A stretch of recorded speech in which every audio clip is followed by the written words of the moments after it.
Xin chào tất cả mọi người và chào mừng tất cả mọi người quay trở lại kênh của mình. Và trong video lần trước, chúng ta đã có thể thay đổi được vị trí của view khi mà animation của chúng ta đang hoạt động. Vậy còn kích thước sao? Chúng ta có thể làm điều đó hay không? Và đương nhiên câu trả lời khó. Trong video này, mình và các bạn sẽ cùng nhau tìm hiểu và làm sao để chúng ta có thể thay đổi kích thước của view khi mà animation của chúng ta đang hoạt động. Và tất nhiên không thể để các bạn chờ lâu hơn nữa, chúng ta bắt đầu thôi.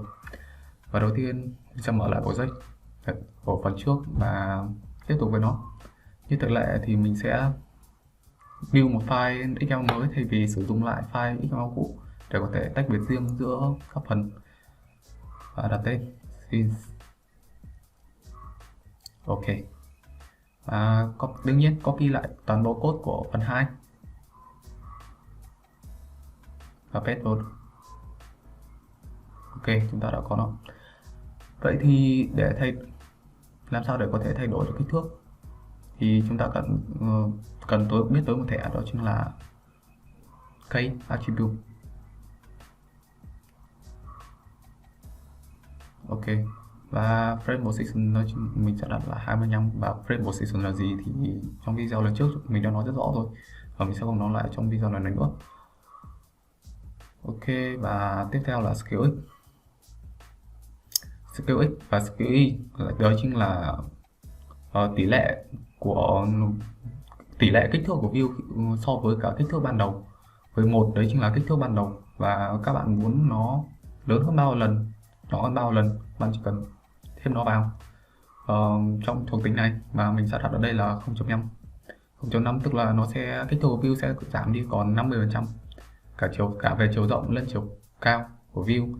Và motion target đây chính là image view của chúng ta, view mà nó sẽ được áp lên.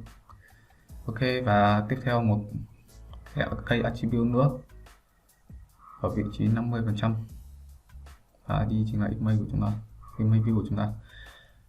Scale y ở đây sẽ là 1, tức là view lúc này của chúng ta sẽ trở lại với kích thước ban đầu. Frame position đây chính là 50. Ok, nó sẽ trùng với cả key position lần trước ở trong video lần trước của chúng ta mà chúng ta đã làm. Và một thẻ key attribute nữa thì chỉ cho khi mà animation chúng ta chạy được 75%.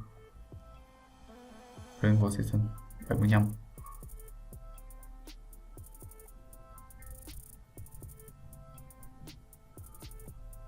Đây, các bạn có nhìn thấy nó sẽ trùng với cả key position của chúng ta ở phần trước.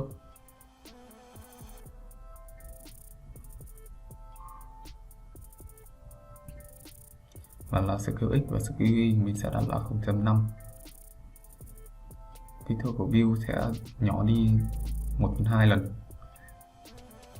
Motion target thì chính là ID của image view của chúng ta. Ok,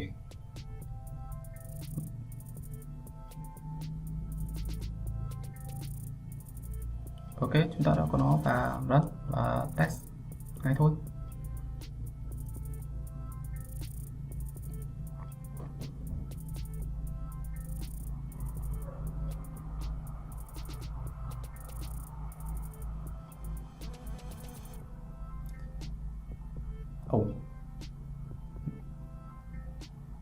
Nó không hoạt động. Mình đã quên chưa thay đổi file email ở bên activity, main activity. Ok, run again xem nào.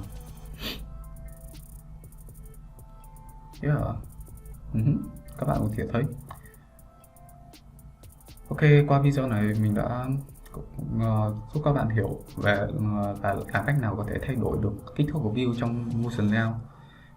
Các bạn có thể thử nhiều tỷ lệ khác nhau, và video mình sẽ kết thúc ở đây. Xin tạm biệt và hẹn gặp lại các bạn trong những video tiếp theo.